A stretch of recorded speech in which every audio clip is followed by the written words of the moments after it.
Yes dear student, this is Renu and welcome back to SKVP. आप सभी का स्वागत है इस यूट्यूब चैनल पर। और हमारा जो सेशन रहने वाला है बच्चों आज है वो मास्टर ऑफ इंग्लिश, जिसमें हम पढ़ेंगे यूनिट 3 को। अगर हम यूनिट 3 के पहले टॉपिक की बात करें तो पहले टॉपिक में हमने पढ़ा था जॉन डन की एक पोएम, और उस पोएम में हमने देखा था कि इलीगल 2 बच्चे थे जिनका नाम था अब्सलम एंड अकेटोफिल। ओके राइट बच्चों, तो आज का जो ये पोएम रहने वाला है वो अलेक्जेंडर के लिखे हुए पोएम है, जिसमें हम पढ़ेंगे रैप ऑफ द लॉग। अब आपके मन में ऐसा आ रहा होगा कि रैप ऑफ द लॉग क्या होता है, तो बच्चों उसको जानने के लिए हम चलते हैं अपने इस सेशन पे। तो सबसे पहले आप क्या देख रहे हैं कि हम क्या बात कर रहे हैं, किस सेशन पे बात कर रहे हैं, किस टॉपिक पे बात कर रहे हैं। तो टॉपिक हमारा है मास्टर ऑफ आर्ट इंग्लिश, जिसमें हम पढ़ रहे हैं यूनिट 3 को। और ये जो चेहरा आपको दिख रहा है ये कौन है? ये हैं अलेक्जेंडर पॉप, है ना। अलेक्जेंडर पॉप हैं, ओके, ये हैं अलेक्जेंडर पॉप। आप इनसे परिचित हो गए होंगे। इनका नाम क्या है बच्चों? Alexander Pope. क्या नाम है? Alexander Pope. ये पोएट हैं, है ना। इनका नाम है अलेक्जेंडर पॉप, और ये एक पोएट हैं। इन्होंने पोएम क्या लिखा है, उस पोएम में इनकी समरी क्या है, उसको हम अभी आगे देखते हैं। लेकिन अब थोड़ी सी बात हम करेंगे कि कौन सी पोएम को लिखा है इन्होंने, तो उसको देखेंगे हम। तो ये है रैप ऑफ द लॉग। अब रैप ऑफ द लॉग देख करके आपको समझ में आ रहा होगा कि आखिर what is the rape of the lock, यानी कि रैप ऑफ द लॉग क्या है। तो रैप ऑफ द लॉग की अगर हम बात करेंगे तो देखेंगे कि बालों की लटों को चुराना। रैप ऑफ द लॉग का जो मीन्स होता है, यानी कि उसकी जो मीनिंग होती है वो होती है कि बालों की लटों को चुराना, ना कि बालों को कट करना। ठीक है, बाल को कट करना यहाँ पे नहीं लिया जाएगा, यहाँ पे बालों की जो लटें होती हैं उसको चुराने की बात हो रही है। ओके बच्चों, तो ये हो गया। और इसको लिखा किसने है? तो आपको पता है कि अलेक्जेंडर पॉप जी लिखे हैं। अब ये इनकी जो मिस्ट्रेस हैं कुछ इस तरह से हैं, और इनको देख लेंगे। इन्हीं पे ये जो समरी बनी हुई है इन्हीं पे बनी हुई है। ओके बच्चों, तो सबसे पहले हम समरी को जानने के पहले हम देख लेते हैं अलेक्जेंडर पॉप जी जो थे वो किस तरह पोएट बने थे, उनकी जीवनी क्या थी, उनकी बायोग्राफी क्या थी, उनका बॉर्न क्या था, ये सारी चीज़ें हैं और उनके बारे में हम पहले देख लेते हैं। तो अलेक्जेंडर जो हैं वो अलेक्जेंडर पॉप जी जो हैं इन्होंने क्या लिखा था? Rape of the lock and the other major writing, यानी कि रैप ऑफ द लॉग भी लिखा है इन्होंने, और जो है वो मेजर राइटिंग में भी कई चीज़ों को, जैसे कहीं कहीं पे इन्होंने कुछ राइटिंग स्किल भी की हैं, उसके बारे में भी हम देखेंगे। तो अगर इनकी बायोग्राफी के बारे में देखें बच्चों तो देखेंगे बायोग्राफी इनकी जो थी वो कुछ इस प्रकार से है। अलेक्जेंडर पॉप, है ना, बायोग्राफी 1618 870 44। तो अलेक्जेंडर की जीवनी अब देखेंगे हम कि Alexander Pope was born on 20 May 1688 in London England. Alexander Pope ji जो थे वो कहाँ पे पैदा हुए थे? तो लंदन में पैदा हुए थे। और अगर हम ईयर की बात करें तो ईयर कौन सा था? वो 1688 था, और डेट जो था वो 21 था। मंथ हमारा मई का महीना था, है ना। तो 21 मई 1688। ओके, आगे चलेंगे और देखेंगे कि ये बिलोंग किस फैमिली से करते थे। तो किस फैमिली से बिलोंग करते थे उसको भी देखेंगे। He belong to a Roman Catholic family which faced discrimination is the Protestant of England. यानी कि जो अलेक्जेंडर पॉप जी थे वो क्या थे? एक रोमन कैथोलिक परिवार से थे, जिसे क्या कहा जाता है कि जिसे उस समय प्रोटेस्टेंट इंग्लैंड में भेदभाव का सामना करना पड़ता था। ऐसे ही परिवार से ये क्या करते थे, ऐसे ही फैमिली से ये बिलोंग करते थे बच्चों। ओके, और अगर हम आगे देखें कि इनका जो रिलीजियस था वो कैसा था, रिलीजन क्या था इनका, तो रिलीजन के बारे में भी हम देखेंगे। Due to the religious restriction he could not attend from the school of universities. यानी कि अलेक्जेंडर पॉप जी जो थे वो धार्मिक प्रतिबिंबों के कारण वह औपचारिक स्कूल या विश्वविद्यालय में क्या किए थे? नहीं जा सके थे। सोचो कि इनका जो जिस परिवार से ये बिलोंग करते थे कुछ ऐसा वहाँ पे नियम कानून था, ऐसे कुछ रूल थे, कुछ ऐसे धार्मिक प्रतिबंध थे जिसके कारण से यह क्या स्कूल भी नहीं जा सके और विश्वविद्यालय यानी कि यूनिवर्सिटीज़ भी नहीं जा सके थे अपने एजुकेशन के लिए।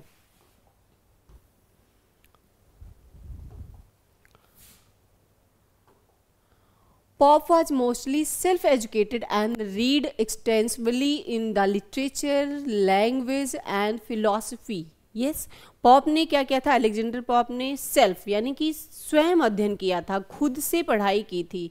और खुद से पढ़ाई करने के बाद क्या क्या किन किन भाषाओं में और क्या किए थे, ये साहित्य, और साहित्य भी लिखा था इन्होंने, भाषा और दर्शन में इनकी गहरी रुचि थी। लेकिन ये तो समझने और सोचने वाली बात है, इस पर थोड़ा सा थिंक करने वाली बात है कि ये अपने मतलब इस परिवार से बिलोंग करते थे कि धार्मिक कुछ ऐसे रूल थे जिसके कारण से ये स्कूल भी नहीं गए, यूनिवर्सिटीज़ भी नहीं गए, है ना, किसी यूनिवर्सिटी से भी इन्होंने एजुकेशन नहीं ली, सेल्फ अध्ययन किया। ये एक ऐसे पोएट हैं जिन्होंने सेल्फ मतलब क्या किया था, एजुकेशन ली थी यानी कि पढ़ाई की थी और सेल्फ अध्ययन किया, जिसमें साहित्य में इन्होंने बहुत बड़ा महारत हासिल किया और क्या किया, इन्होंने दर्शन यानी कि फिलॉसफी में भी गहरी रुचि रखी।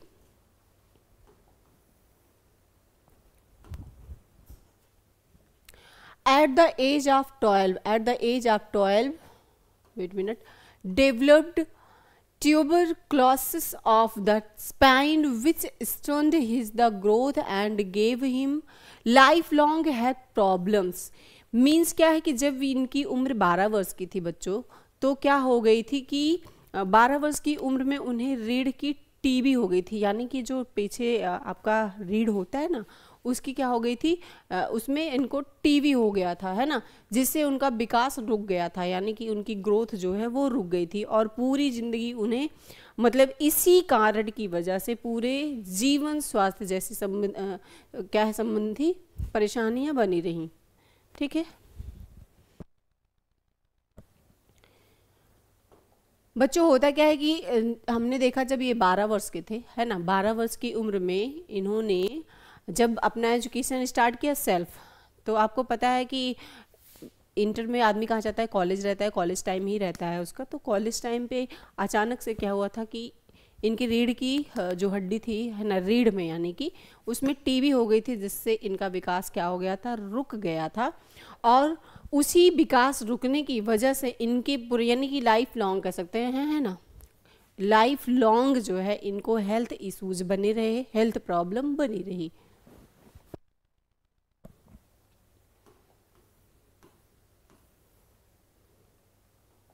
आगे चलते हैं और देखते हैं कि अलेक्जेंडर के साथ क्या हुआ था। Despite poet held the Pope become one of the greatest in the poet of the 18th century, यानी कि स्वास्थ्य खराब होने के बावजूद भी पॉप ने 18वीं यानी कि 18th सेंचुरी में महान अंग्रेजी कवियों में से क्या किए जाते हैं, एक माने जाने कवि गिने जाते हैं या चुने जाते हैं। His writing is known for wit, clarity, balanced and use of the heroic couplets, यानी कि इनकी जो रचनाएं हैं, राइटिंग जो है इनकी, है ना, वो बुद्धिमत्ता से है, अस्पष्टता से है, संतुलन से है और हीरोइक कपलेट्स से है। जो हीरोइक कपलेट्स क्या होता है, दोहा जिसे हम कहते हैं, है ना, हीरोइक कपलेट्स से प्रयोग किया गया और प्रयोग के लिए यह प्रसिद्ध भी है। ठीक है,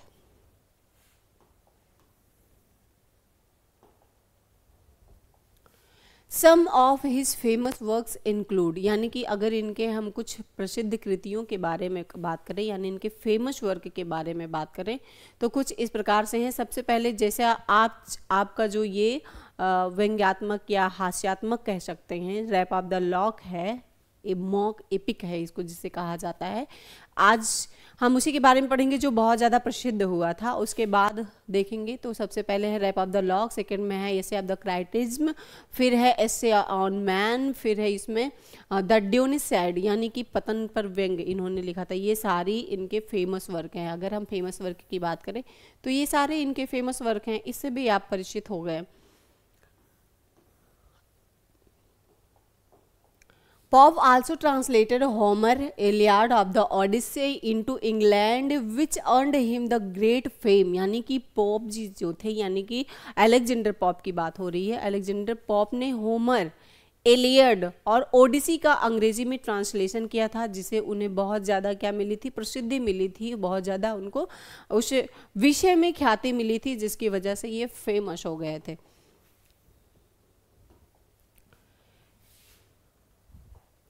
He was part of the Scribblers Club of a group structural writer like Jonathan Swift. यानी कि स्क्रबलर्स की अगर हम बात करें तो देखेंगे कि वह एक स्क्रबलर्स क्लब के मेंबर भी रहे थे, जिसमें जोनाथन स्विफ्ट जैसे व्यंग्यात्मक लेखक भी शामिल किए गए थे।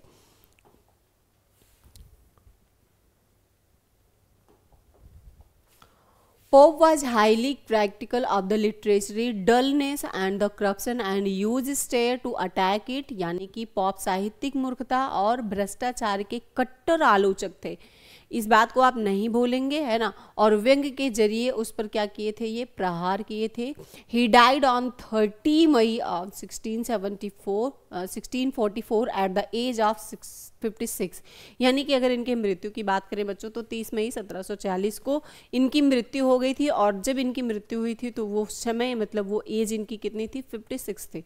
ओके तो बायोग्राफी में आपने इनके फेमस वर्क को देख लिया, इनकी एजुकेशन लाइफ कैसी थी, ये सारी चीज़ें आपने देख लिया। अब हम चलते हैं टाइटल्स की तरफ कि ये जो रैप ऑफ द लॉक हम पढ़ने वाले हैं इसकी टाइटल्स क्या है। तो मास्टर ऑफ स्टेयर है, यानी कि व्यंग के उस्ताद हैं। Greatest poet of the neo classical as, यानी कि इनको क्या कहा जाता है, नवशास्त्रीय युग के सबसे महान कवि माने जाते हैं।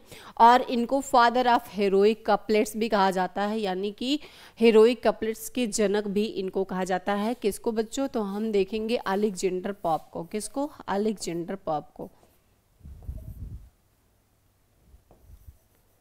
अलेक्जेंडर पॉप, इनका नाम क्या है, अलेक्जेंडर पॉप। इनको क्या कहा जाता है, इनको फादर ऑफ हेरोइक कपलेट्स भी कहा जाता है। ओके बच्चों, अब हम अपनी समरी को स्टार्ट करेंगे और फटाफट देखेंगे कि ये जो पोएम है अलेक्जेंडर के द्वारा लिखी हुई, ये पोएम क्या कहना चाहती है। अबाउट द पोएम के बारे में देखेंगे तो पोएट है अलेक्जेंडर पॉप का लिखा हुआ, और इसका जेनर क्या है, वो मॉक एपिक है, यानी कि हास्यात्मक महाकाव्य है। पब्लिश कब हुआ था, 1712 में हुआ था, है ना। लेटर रिवीज्ड ऑफ द 74 फिर 14 विथ 5 कंटेंट्स। अगर इनके कैंटॉस की बात करें बच्चों तो इन्होंने 5 कैंटॉस भी दिए हैं, ये भी आपको पता होना चाहिए।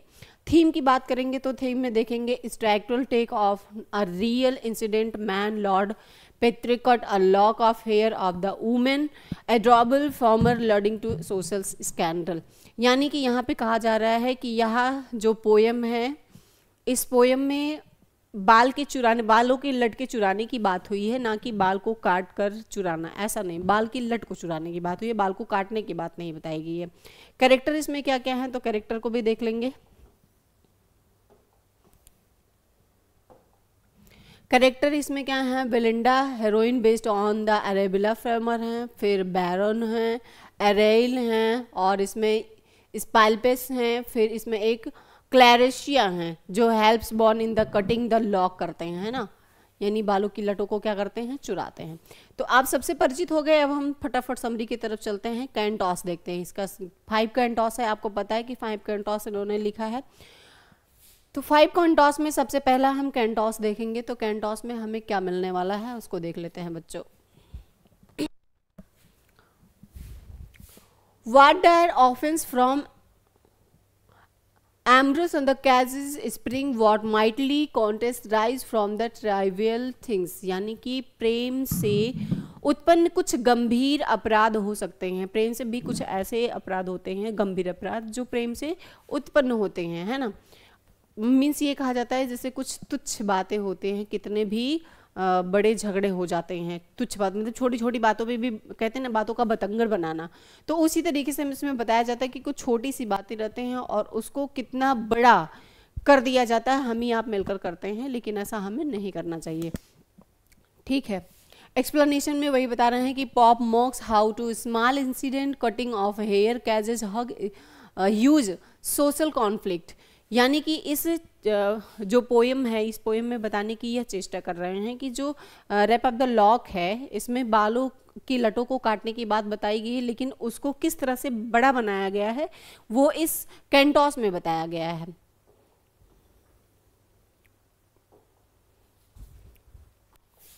Say what strange motive goddess could compel a well-bred lord of the assault of gentle belly।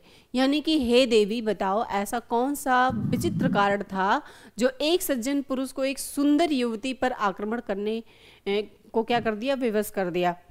इसमें पूछा ये जा रहा है एक सुंदर युवती रहती है जिससे क्या करता है, एक पर्सन रहता है ना, यानी कि एक पुरुष रहता है जो उस सुंदर स्त्री के बालों की लटों को क्या करता है, चुरा लेता है। ऐसा क्या कारण रहा होगा कि उस पुरुष को ऐसा करने पर बेबस होना पड़ा? ये एक्सप्लेनेशन बताता है। Poet humorously ask how to cultural man dare cut up the human hair, कि उस पुरुष की ऐसी क्या परेशानी थी या ऐसा क्या रीजन था कि उसको उस सुंदर युवती के बालों को चुराना पड़ा।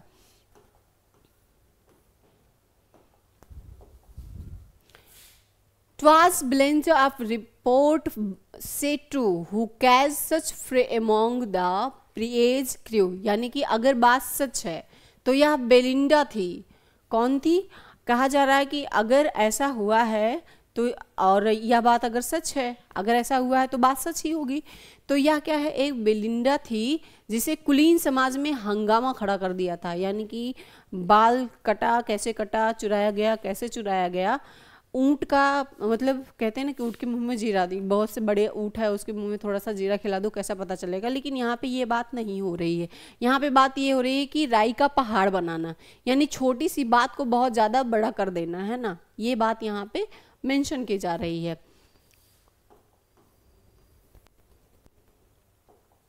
होता क्या है कि एरियल बेलिंडा जो थी, एरियल हर द गार्जियन स्प्ला वांस हर इन अ ड्रीम, यानी कि एरियल बेलिंडा जो थी वो रक्षक का साइल्स थी। क्या थी? साइलफ थी। रक्षक का बेलिंडा, रक्षक का साइलफ, उसे सपने में चेतावनी देता है। एरियल जो है वो बेलिंडा का रक्षक, जिसे साइफल कहा जाता है, उसे सपने में आकर क्या करता है, वार्निंग देता है। कौन देता है? बेलिंडा का रक्षक साइफल।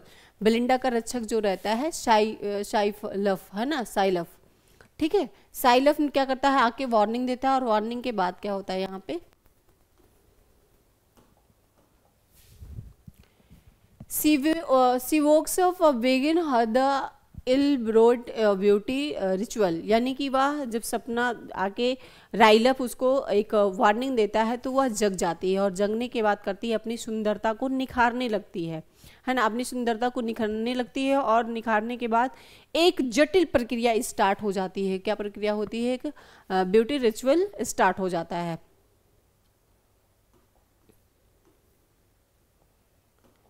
ये तो कैंटोस 1 की बात थी कि एक उसमें राइलफ रहता है जो सपने में आकर, एक ड्रीम में आकर उसको बताता है, उसको वार्न देता है। अचानक से उसकी नींद खुल जाती है, और नींद खुलने के बाद बच्चों वो अपने आप को देखने लग जाती है कि मैं कितनी सुंदर हूँ और क्या हूँ।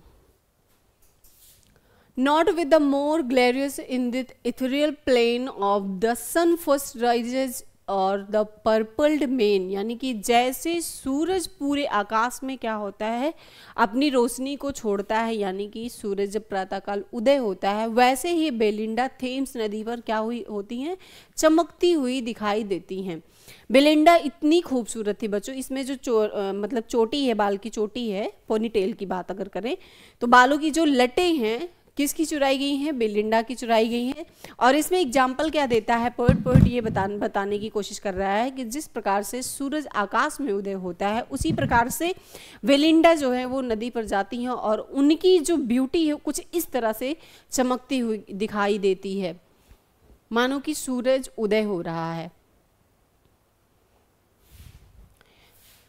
Cyphers are the assigned duties, some guard for hen duties, some guard her fan, some her the watch, some her hair, यानी कि साइलफो जो उसको वार्निंग देता है ना, दिए गए उसका कोई पंख संभाले, कोई घड़ी और कोई उसके बाल।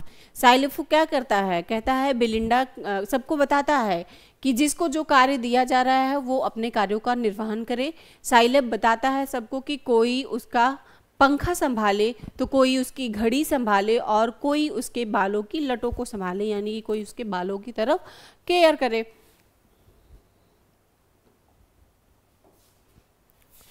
The Baron is the introduced the desire to cut one lock of the Belinda hairs। अचानक अचानक क्या होता है, अब बैरन का परिचय होता है। बैरन्स कौन है? वह बेलिंडा की बालों की एक लट को काटने की लालच रखता है अपने, जिसको ड्यूटी दिया गया है, जो साइलफ ने सबको वर्क डिस्ट्रीब्यूट कर दिया है कि कोई घड़ी को संभालेगा, कोई बालों को संभालेगा, कोई उनके पंखों को संभालेगा, है ना, इस तरह से। लेकिन जिसके हाथ में बाल आता है, मतलब बालों को संभालने की जिम्मेदारी जिसको दी जाती है, उसके मन में एक लालच आता है कि मैं इनके बालों की लटों को क्या करता हूँ, काट लेता हूँ, है ना। ऐसी लालच, ऐसे ग्रेडीपन आता है उसके मन में, जिसका नाम रहता है बैरन, है ना। बैरन एक ऐसा इंसान रहता है जिसको बेलिंडा के बालों को संभालने की जिम्मेदारी दी जाती है, और वह बालों को काटने का लालच उसके मन में आ जाता है, या बालों को चुराने की चेष्टा करने लगता है मन ही मन।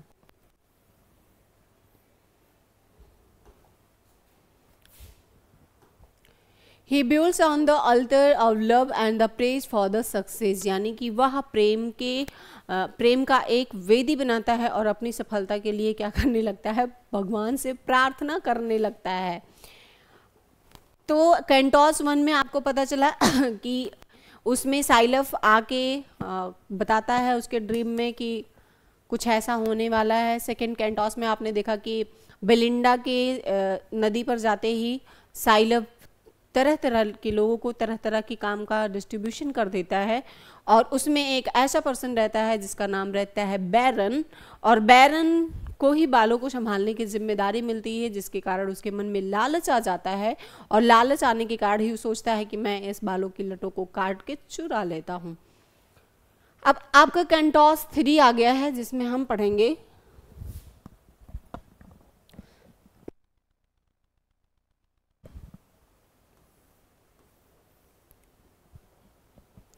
कैंटोस 3 में देखेंगे बच्चों कि बेलिंडा प्लेज ओम्ब्रे, है ना, a card game with baron and other. Belinda क्या करती है, ओम्ब्रे नामक कार्ड खेलती है बैरन और अन्य लोगों के साथ। बेलिंडा क्या करती है, मतलब अपने ही लोगों के साथ बैठ के, जिसका नाम रहता है ओम्ब्रे, है ना, ओम्ब्रे और बैरन के साथ साथ अन्य और भी लोग रहते हैं, जिसके साथ वो बैठ के क्या करती है, कार्ड खेलती है।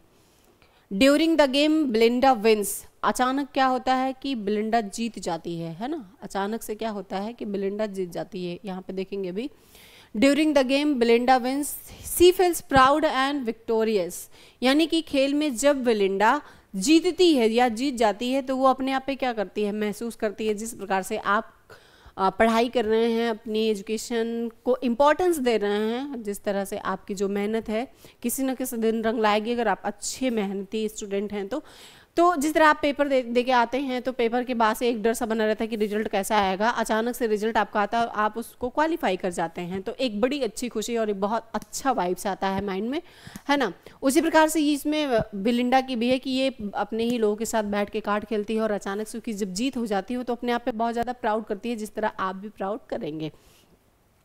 Eight the right moment the baron strictly cuts hair lock with the clash या हैप, अचानक से पता चलता है कि उपयुक्त अवसर पर बैरन क्लैरिशा की सहायता से चुपके से वेल्डिंग के बालों की लट को काट लेता है। कौन, देखेंगे यहाँ पे कि उपयुक्त अवसर पर बैरन क्लैरिशा की सहायता से, यहाँ पे बैरन जो है उसके मन में तो पहले से ही रहता है कि मैं बालों को चुराऊंगा, बालों को काटूंगा, और मदद किसकी लेता है वो, तो मदद लेता है बच्चों क्लैरिशा की सहायता से चुपके से किसकी बालों की लटों को काटता है, बेलिंडा की बालों को लटों को काट लेता है, जो उसके मन में पहले से ही लालच रहता है।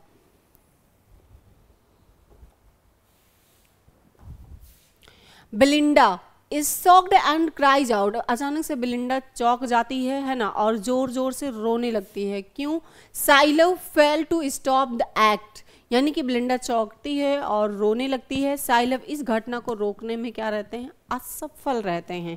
साइलव बहुत ज़्यादा प्रयास करते हैं कि बेलिंडा की बालों को या उसके किसी भी चीज़ को कभी कोई क्षति न पहुँचे, लेकिन ऐसा नहीं होता है। बैरन और उसकी एक जो रहती है हेल्पर, उसकी मदद से दोनों लोग क्या करते हैं, बेलिंडा की बालों को चुरा लेते हैं ना, बालों की लटों को चुरा लेते हैं। ओके, अब इस कैंटोस को हम देखेंगे तो कैंटोस में हम देखेंगे कि इसका जो मेन थीम रहा बच्चों वो क्या था। आपको समझ में आ गया होगा, कहानी जो समरी है वो समझ में आ गया होगा। पहले हम देख लेंगे इसको, फिर उसके बाद में हम थोड़ा सा रिव्यू दे देंगे बाद में। मेन थीम अगर हम देखेंगे तो मॉकिंग अपर क्लास वैनिटी, यानी कि ऊंची वर्ग की जो दिखावे की प्रवृत्ति पर व्यंग बताया गया है। Satire of how trivial matters become the dramatic use of epic style for silly events, यानी कि महाकाव्य शैली का क्या है, एक हास्यपद प्रयोग किया गया है यहाँ पे। Femininity and the honour in the aristocratic society. Conclusion क्या है बच्चों, इसका कंक्लूजन देखेंगे तो कैंटोस 1 2 3, वेट मिनट, कंक्लूजन में हम क्या देखेंगे कि कैंटोस 1 से 3, so how Alexander Pope cleverly uses epic style to mock society obsession with the beauty prize and the social reputation using humour satire and poetic wit. यानी कि अगर हम इस कैंटोस 3 की बात करें, कैंटोस 3, तो कैंटोस 3 में बच्चों पहले में क्या देखा था आपने कि पहले में ड्रीम हुआ था, है ना, ड्रीम के बारे में कैंटोस 1 में बताया गया था।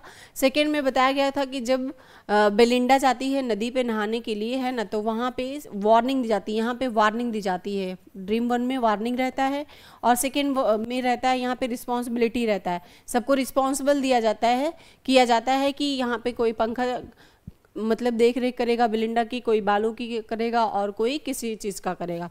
थर्ड में क्या होता है कि जब यहाँ पे बेलिंडा विन हो जाती है, जीत जाती है ना, बेलिंडा जीत जाती है, तो अचानक से उसको पता चलता है कि यहाँ पे जो वैरन रहता है ना, वैरन क्या करता है, क्लेरिशा की मदद से उसके बालों की लटों को चुरा लेता है, जिससे यह बहुत ज़्यादा क्राई करती है, यानी कि रोती है कौन, बेलिंडा। तो इस कैंटोस 3 को तो हम पढ़ लिए बच्चों। अब आप बताएंगे कि ये जो अलेक्जेंडर पॉप का लिखा हुआ पोएम है वो आपको कैसा लगा। और यूनिट 4 अगर हम देखेंगे तो यूनिट 4 में बच्चों हम बहुत ही अच्छे से पोएम पढ़ने वाले हैं। और यूनिट 4 में हम पढ़ेंगे जो विलियम वर्ड्सवर्थ को, जिसमें प्रेल्यूड बुक 1 को पढ़ेंगे। अगला आपका जो यूनिट रहने वाला है वो है यूनिट 4, यूनिट 4 जिसमें हम विलियम वर्ड्सवर्थ को पढ़ेंगे, विलियम वर्ड्सवर्थ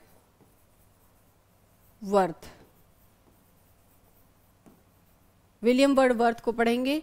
और आप इसमें बताएंगे, इसमें 2 टॉपिक दिए हैं बच्चों, है ना, विलियम वर्ड्सवर्थ में 2 टॉपिक हैं, जिसमें दिया है पहला द प्रेल्यूड बुक 1 और सेकंड है आपका ईएसटी कॉलराइज, यानी rhyme of the ancient mariner, rhyme of the ancient mariner, rhyme of the ancient mariner, ancient mariner. आपको कमेंट सेक्शन में बताना है बच्चों कि आपको इस पर लेक्चर चाहिए या इस पर लेक्चर चाहिए। अगर आपकी डिमांड होगी तो दोनों पर आएगी, वरना एक पर ही आने वाली है। ओके, तब तक बने रहिए इसी सेशन में। और लाइक शेयर सब्सक्राइब करने की कोई मैं कहूँगी नहीं कि नीड है, अगर आपको अच्छा लगेगा तो फिर कर सकते हैं। Thank you for watching this video, all the best.